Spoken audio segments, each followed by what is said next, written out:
Mark, I'm going to go to you here on this. Why do you think she's blaming Comey when we all know she should really be blaming all the sexism? Well, she should blame herself. She was a stinker of a candidate. Britain, Canada, Australia, New Zealand, Germany, most of Scandinavia have all had female prime ministers who got there on their own terms. This was someone who did not connect with people, who was unlikable, and the idea that it has anything to do with WikiLeaks. Jim Comey did not move the meter on the polls. She lost because selected blue-collar demographic in key states switched from voting for Obama to voting for Trump. She didn't have anything to say to them. Right, yeah. Eric, like I've always thought, I think the basket of deplorables comment hurt way more than any of those Crushed things. Crushed her. But I agree with Mark. It wasn't James Comey or anyone else's. It's her own fault. She was lazy. She didn't campaign hard. She didn't go to Wisconsin. No one told her not to go to Wisconsin. Comey didn't tell her not to go to Wisconsin. Right. She didn't take any risks, and she took the electorate for granted with exactly what you just said. She called half the electorate deplorable and irredeemable. I think that was a crushing blow to her. But as Mark would tell you, the first step to recovery is self-admittance. And as soon as she starts dealing with that, saying it was my fault, she'd be on her way.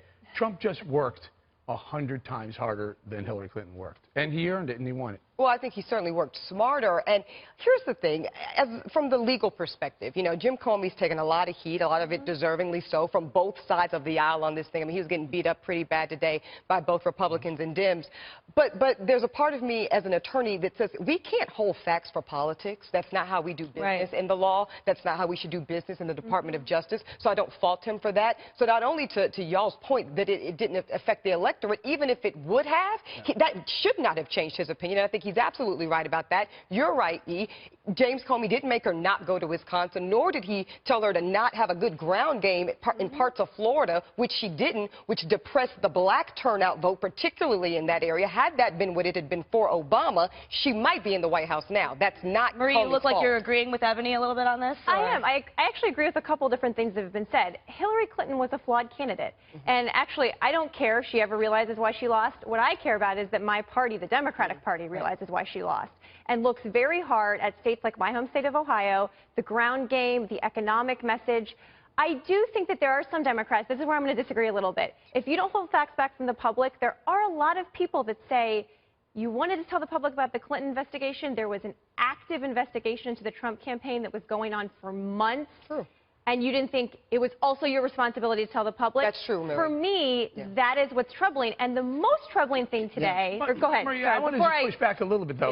You're making a lot of that one side of the equation. Let's not forget when James Comey recommended that Hillary Clinton not be indicted. Right. That was a big step. And I think he's... Look, I'm going to go on record. I think he's wrong.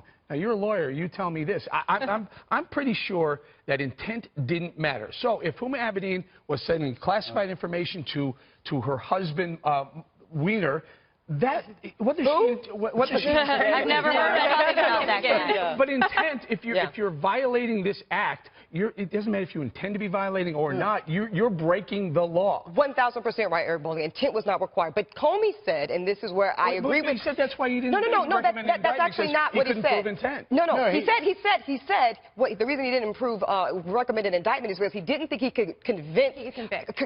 And that's actually a requirement too. So even though factually intent didn't matter, he's right about that. He didn't think it was compelling enough to get a conviction. But he's the guy who threw Martha Stewart in jail for lying to the FBI in an investigation where there was no underlying crime. You know the difference there, Mark, though, is he felt he could get a conviction around Martha Stewart in a way that he did not feel people would convict a former Hillary Clinton is a little bit more powerful than Martha Stewart. But that's not his anymore. Job maybe not now. No. His job was to get the investigation and let Loretta Lynch he's the policeman. He's the policeman, I not the agree prosecutor. with you, but what if I told you, Eric, that he is ethically bound to not move forward with prosecutions that he doesn't have a good faith belief that he can get a conviction around? He just recommends his boss, Loretta Lynch. Yeah, he's spared her all of this decision-making, for sure, big time. But my point, back to Maria, the point was that, yes, there were things that I guess you could say helped Trump during that last few weeks of the election, but there are things that actually helped Hillary prior to that, i.e. being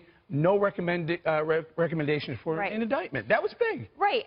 For me, I listened to that today. I felt like we were all going through Jim Comey's therapy session. I don't care how hard this was for him. I really don't. You don't care about his nausea? I don't care about that. Okay. But I do think there is an honest question where if you're going to say and confirm there's an active investigation into one candidate and you also have an active investigation into another, don't the American people also have a right to know that? That, for me, is where I get tripped up here. And the most concerning thing today was that he said the Russians are still trying to interfere. We're going to talk about that. Russia was playing a big role throughout James Comey's Senate hearing today. Yep. The FBI director laid out the looming danger from Vladimir Putin and the Russian government.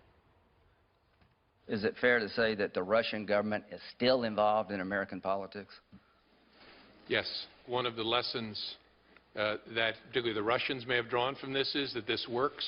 And so, as I said a month or so ago, I expect to see them back in 2018, especially in 2020. A big part of what the Russians did was pushing out false information, echoing it with these troll farms that they use. What do you think, Mark? Are we ever going to get away from this Russia talk, or do you think that he's right? No, that was the other weird thing about this, is that for Democrats, this investigation, this hearing was about Trump and the Russians, and for Republicans, it's about Hillary and the emails. There's actually nothing that he's come up with. He says the Russians were pumping out false information. They actually did us all a favor and pumped out a lot of true information that they got from the Democrat leaks. I sort of agree with Marie's point, but the FBI was behaving very oddly. They offered 50 grand to this ex-MI6 agent if he could prove the stuff in the Trump dossier. That seems, I mean, so we have a thing where the National Policing Agency of the United States is basically trying to get the goods on both presidential campaigns. So far, they have not managed to get the goods on Trump and that MI6 agent was an Oppo research professional for Hillary against Donald Trump. Right. So he was looking to be in the fortunate position where he would have been the only guy on the planet who was in the pay of both the Hillary campaign and the United States government. That's very bizarre. Throw one more theory up here. So they asked James Comey whether or not this information had any effect. He said, well, maybe it did. I'm not positive, but maybe it did. But look for the Russians to do this again in 2018 and 2020. The follow-up question was, have they done this in the past? And Comey would have had to have said, of course, they've been doing this for decades. Right. They do it in Europe. And they're doing it all over Europe right now in the French election right now. Right now. And, you know, Marco Rubio has actually been really strong on this. He's come out and said they didn't like Hillary, so they weighed in favor of the Republican Party in 2016. Someday, they're not going to like us. And they are equal opportunity people when it comes to playing in elections. And someday it's going to be the Republican Party that's on the receiving end of this.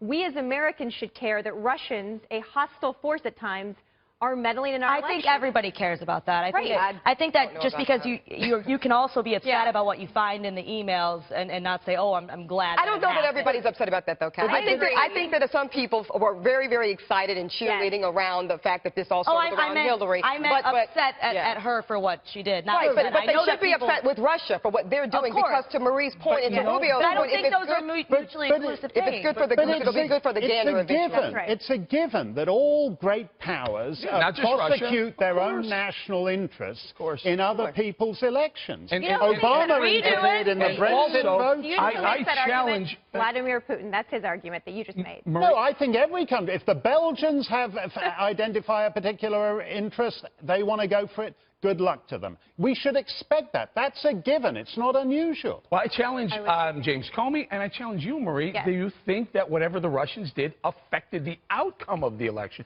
Of course, they wanted to get involved and steal and hack, but do you think it actually changed the outcome? I think that the WikiLeaks emails, the content of those, impacted how some voters voted. And those were put into the public domain in large part because of Russian intelligence activity. Was it determinative? No, I think there were. That's where I was. No, and look, I'm going back.